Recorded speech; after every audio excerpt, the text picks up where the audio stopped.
First ఎపిసోడ్‌లో ఒక సాహస బాలుడు గురించి చెప్పాం కదా! అతని పేరే నరేంద్రనాథ్. అందరూ నరేన్ అని పిలిచేవాళ్ళు. అతను తర్వాత కాలంలో విశ్వవిఖ్యాత నొందిన మనోబలానికి ప్రతిరూపమై భారతదేశ యువజనులందరికీ ఆదర్శమైన మన వివేకానంద స్వామి.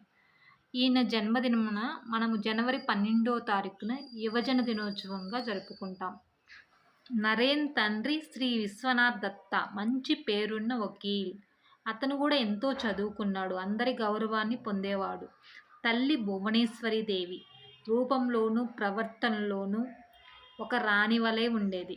అందరూ ఆ తల్లిని ప్రేమించేవారు, గౌరవించేవారు.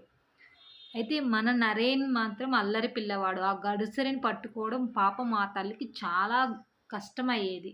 అతన్ని చూసుకోవడానికి ఇద్దరు నౌకలు పెట్టవలసి వచ్చింది.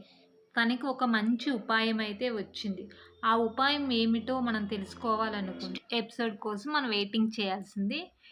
ఈ ఎపిసోడ్ నచ్చితే లైక్ చేయండి. మరిన్ని వీడియోల కోసం నా ఛానల్ని సబ్స్క్రైబ్ చేసుకోండి.